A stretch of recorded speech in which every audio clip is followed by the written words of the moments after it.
माननीय मंत्री जी, इस समय जैसे आपके पंचायती विभाग से चूँकि आप मंत्री हैं और प्रधानों को प्रशासक नियुक्त किया गया था, लेकिन कोर्ट ने उसको अवैधानिक घोषित कर दिया और 13 जुलाई तक उन्होंने ये आपसे रिपोर्ट मांगी है। तो बड़ा ऊहापोह है प्रधानों में, अधिकारियों में भी कि क्या होगा, उसको थोड़ा सा सर उसको आप क्लियर करें। न्यायालय में अब जाने का काम अखिलेश यादव जी ने किया। पंचायती राज विभाग मेरे पास है, सरकार हमारी है, बयान अखिलेश जी के आते हैं। जब उनका वकील हाई कोर्ट में मुकदमा कर दिया तो जब दाखिल कर दिया दूसरे दिन अखिलेश जी का बयान आता है कि पंचायत चुनाव नहीं होगा, जबकि मैं कह रहा था कि चुनाव होगा। अब चूंकि मामला न्यायालय में उन्होंने कर दिया तो न्यायालय ने राज्य निर्वाचन आयोग और राज्य सरकार को नोटिस जारी किया। उन्होंने जो जवाब मांगा हम लोगों से, तो जवाब दाखिल कर दिया गया। फिर न्यायालय ने कहा कि आप पिछड़ा वर्ग आयोग का गठन करिए, गठन कर दिया। अब न्यायालय क्योंकि समय तो संविधान कहता है 6 महीने तक उनका कार्यकाल बढ़ाया जा सकता है, कोई दिक्कत नहीं है। तो उसी कड़ी में प्रशासक उत्तराखंड में है, राजस्थान में कई स्टेटों में प्रशासक है, तो इधर प्रशासक बनाया गया।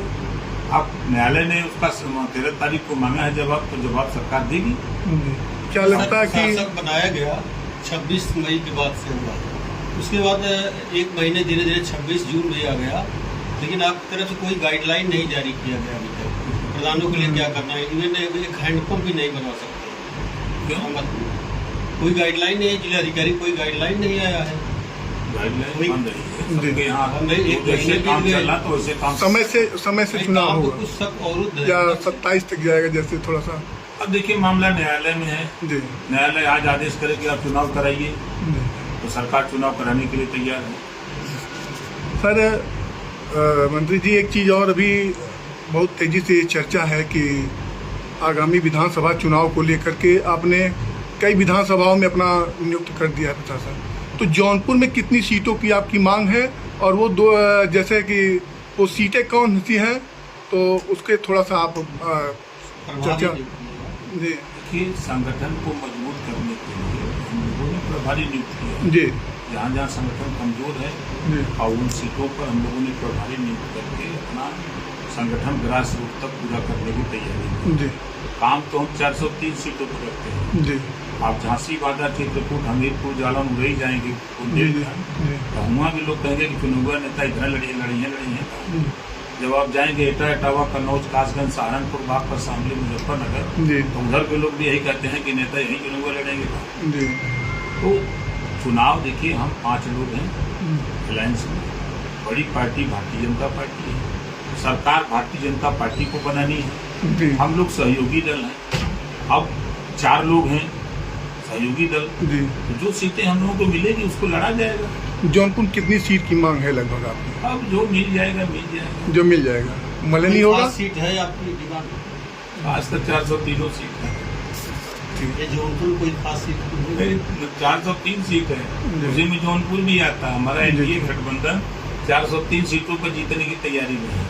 एक चीज बताएं, जैसे विधानसभा चुनाव भी माना जा रहा है दिसंबर जनवरी तक संभावना है, तो क्या पंचायत चुनाव इसके पहले हो जाएंगे बाद में? अब न्यायालय में मामला है तो उसको हम कैसे उत्तर दे सकते हैं। एक चीज, एक सवाल अभी बहुत इस समय बहुत चर्चा का विषय बना हुआ है और विपक्ष इस पर लगातार हमला कर रहा है। ये राम मंदिर का जो चढ़ावा चोरी को लेकर के विपक्ष लगातार अपना बोल रही है, और अभी आज अखिलेश यादव ने यह भी कहा कि युवाओं को नौकरी नहीं दे रहे हैं और भर्तियां नहीं हो रही है, और ये इसी को लेकर के, तो इस पर सर थोड़ा सा जो अपना। देखिए कार्रवाई मंदिर ट्रस्ट के अधीन है, पहली बार जी, सरकार का कोई हस्तक्षेप नहीं है जी। ट्रस्ट के तरफ से ये एप्लीकेशन मिली कि यहाँ कुछ गड़बड़ी हुई है, इसकी जांच करा लीजिए, तो सरकार ने एसआईटी गठित कर दी, जांच कर ली। जांच में प्रथम दृष्टया 8 लोग पाए गए, 8 लोगों को गिरफ्तार करके जेल भेज दिया गया। अब इससे संतुष्ट कैसे अखिलेश जी होंगे? उनको चिंता, तो कभी दर्शन करने तो गए नहीं अयोध्या, लेकिन उनको जनता की जरूर चिंता है। गए थे प्रयागराज, उन्हीं की पार्टी के लोगों ने मिलकर के 3 गुप्ता को रेल दिया, हत्या कर दिया, उसका दरवाजा भी करने नहीं गए अखिलेश जी, ना तो उनकी पार्टी का कोई विधायक गया हुआ। वो जाते कहाँ हैं? अपनी बिरादरी के यहाँ। आजमगढ़ जाएंगे, वो का नाम है यादव जी के यहाँ तिरही में जेल में शादी में जाएंगे, लेकिन आजम खान के यहाँ जेल में नहीं। अगर कोई राजभर मरेगा, कोई ठाकुर मरेगा, कोई पंडित मरेगा, कोई पटेल मरेगा तो हम वहीं नहीं जाएंगे। अगर कह दीजिए तो बुरा लगता है। तो सच्चाई ये है कि अब अखिलेश जी के खाली अब ये जन्म में तो नहीं, पैदाइशी वाला जन्म बा, अब ये जन्म में खाली वो नहीं है, कुल ही के और दूसरा काम कोनो हो नहीं। अब सरकार बनाओगे सपना दूसरे जन्म में देखा, ये जन्म में तो नहीं हो पाई। ठीक। एक प्रश्न मेरा था सर, ये 2 हत्याकांड में बार बार सौम्या आपका नाम लेकर के देखिए, अपरिपक्व लड़की है। हम तो कहते हैं हमारे मोबाइल, हमारे पास 2 नंबर है, दोनों नंबर ट्रेस करा ले।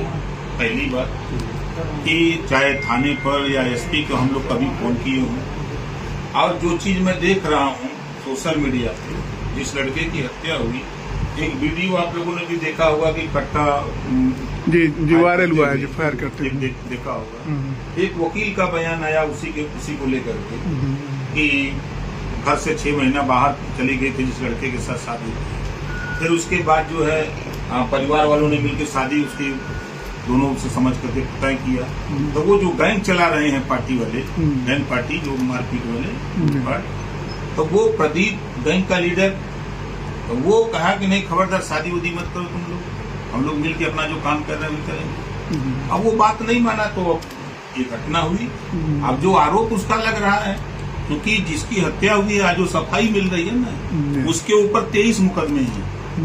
जिसका इनकाउंटर हुआ है उसके ऊपर 23 मुकदमे दर्ज हैं, 302, 308, 307 के मुकदमे दर्ज हैं। और उसको अखिलेश जी कहते हैं कि नहीं, खाली जाति चीन के मारा जा रहा है। ठाकुर भी तो मारा गया, भर भी मारा गया, ब्राह्मण भी मारा गया, पटेल भी मारा गया, यादव भी, सारी जाति जो उस एरिया में है। पुलिस, अब कोई पुलिस के ऊपर गोली चलाए, अब पुलिस फूल एकदम माला वाला लेकर कोई वर्षा करेगी अपनी आत्मरक्षा के लिए?